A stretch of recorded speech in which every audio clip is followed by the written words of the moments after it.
Of course, this is not the style of this channel, but I needed to put my face a little bit out for the moment because I've got some swollen eyes.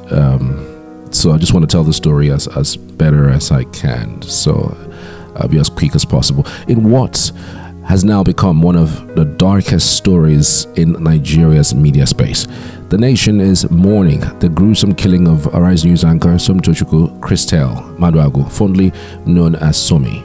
Just 6 weeks before her death, the 29-year-old lawyer and journalist made a haunting post on X, formerly Twitter. She wrote, "I pray from the depth of my heart that Nigeria never happens to me or anyone I care about." But tragically, Nigeria did happen to her. On the early hours of September 29th, 2025, armed robbers stormed her residence in Katangbe, Abuja. Reports say about 14 gunmen invaded the estate. In panic, Somi leapt from her home, desperately trying to escape. She survived the fall, but what followed was even more devastating.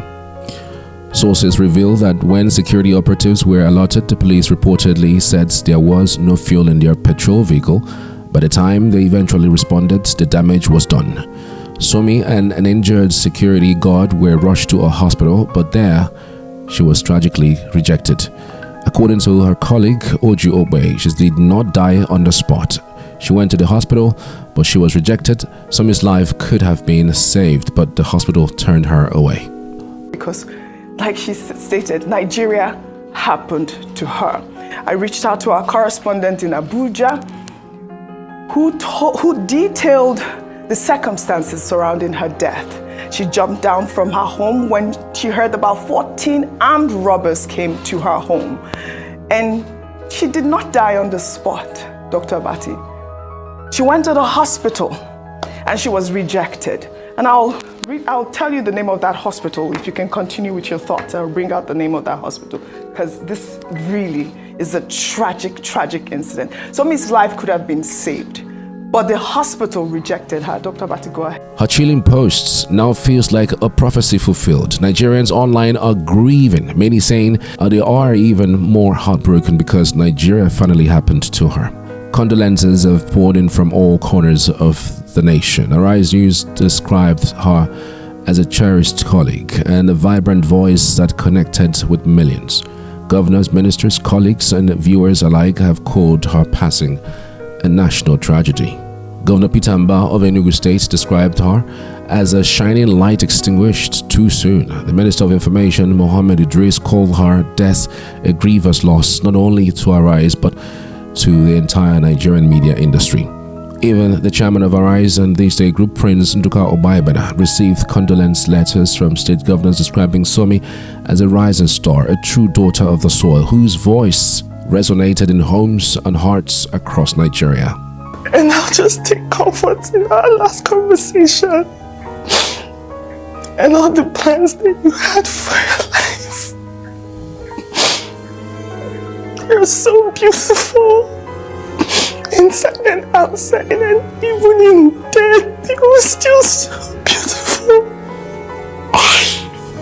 I love you so much. Somi was my anchor for Arise America while I produced it. Just 2 Saturdays ago, I finished producing the bulletin, and she came in her confident, happy self, and she aced it. She read the news. I mean, even asking, "Oh, do we have a guest?" And all of that. But we didn't have a guest. But she slayed it. The entire 1-hour bulletin. We're really going to miss her. I mean, I remember her giving me a lift from work some months ago. Somi was just such a shining light. It's sad to hear of her passing. It's so sad. I mean, she was such a shining light. Somi loved to wear pink. She would often remind me of Reese Witherspoon in Legally Blonde because she was a lawyer and pink was her favorite color. But aside from that, Somi loved young girls, and one of her greatest goals in life was to empower as many young girls around the world as she could. Which is one of the reasons why she was a pageant girl.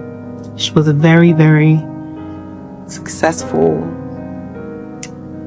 She was very successful in the world of pageantry, and she was using her platform to empower other young girls fighting for their rights and their voices to be heard. And I met her in Abuja, and I loved her very much. She was a very sweet girl.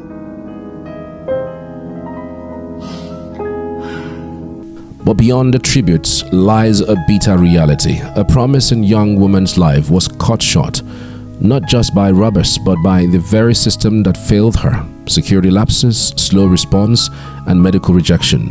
Her killers, police say, are now the subject of a full investigation. But Nigerians are left asking how many more shining lights must be snuffed out before justice, security, and accountability are more than just words. Somtochukwu Christel Maduagu was just 29, a lawyer, a journalist, a voice for truth, and now a victim of the very tragedy she prayed would never happen to her.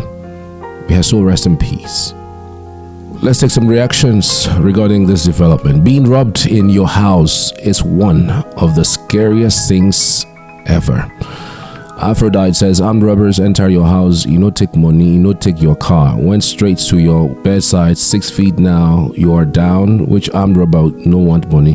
Which armed robber no want jolly? Now political armed robber be that. Now waiting the kill Nigeria. This person clearly saying that she may have been assassinated. It's just painful, really painful. It pains to mourn vibrant and talented Nigerians at their demise, but the pain becomes severe when we lose them to avoidable incidents. The issue of insecurity is not natural and can be avoided. If the government provide adequate security for the people, these parts of the symptoms of a collapsed system, and it knows no bounds and can happen to anyone. It's terrible. Rest in peace, Somto, which he says. I just hope this armed robbery attack wasn't a calculated attempt. This other one says, may her soul rest in peace. However, enough of these riots are blaming the government. When will you lead a protest for better Nigeria? Enough of these ranting of yours on social media. The president himself led a protest years ago. I'm certain millions will turn up if you lead us once. Toma to Sean, I think actually this message is directly directed at Peter Obi. Pharaoh says Nigeria is the best place to live in if you have money, and just clearly referring to this particular incident and saying that even with your money, it can still happen to you. Sunny Yusuf says this happened at the block I live in. I was the first victim to be attacked, right in the heart of Abuja, man. I don't wish anyone the things I witnessed. When I'm ready, I will share details. For now, may the souls of the departed find peace. Wow, terrible. This has actually gained over 2.1 million views. Nowhere in Abuja is safe. Everywhere is always dark. I've been complaining to my landlord to fix our security lights because the whole compound is very dark, but he wouldn't listen because we are on a band A, and he asked who's going to bear the bill. May her soul rest in peace. Insecurity in Abuja, the capital, has become unbearable and need to end. The government and administration of the FCT must ensure that this doesn't happen again. May her soul rest in peace. Opeyemi Adeyemi says law-abiding citizens who have the means should take getting a licensed firearm seriously. Applying, and if you pass all the checks and follow the process diligently and patiently, you will be issued a shotgun, and if God forbid you have to use it for self-defense, do not hesitate. Abuja is so dark in the night. Most streets and traffic lights are not working. Wicked just concentrated on the roads and forgot about other things. Agboro are everywhere harassing people on the road. They just killed a man, his wife, and the son the other day at Mabuchi. I'm so sorry to have to go through that. Stay strong. May the souls of the departed rest in peace. I gotta end here, guys. I gotta end here. This is just so unbearable and so sad. It's crazy. What do we do going forward from here? How do you think the government should react to this latest development? I'd love to hear from you as always. May she rest in the bosom of the Lord. Amen. So, first of all, by birth, I don't have an option about the kind of woman that I want to be. I'm the first daughter of my parents, so right out of the womb, I'm a born leader, and so that's kind of at the top of my mind in any decision that I'm making. On a bigger picture, I want to be a politician. Like you mentioned, I'm from Anambra State, I'm from Anambra Central, and I'm very interested in politics. I'm very interested in impacting my state and Nigeria in general.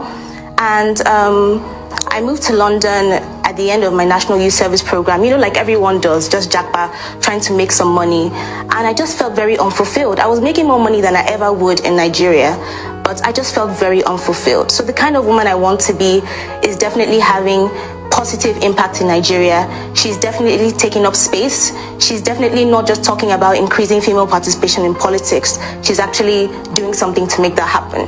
And she's graceful, she's feminine, she's gorgeous, and she's fashionable. Slays in a nutshell. She slays, but she's smart. She slays, but she's graceful. She's respectful. I love that you pointed out the necessary parts, and then at the end added, but don't get it twisted. I'm going to be looking fire while I'm at it. So first of all, that you can absolutely, because you know they think that you can't be serious if you look fire, and we're proving them wrong, aren't we, Kachi? We are, aren't we? Like, listen, you can slay and be intelligent and take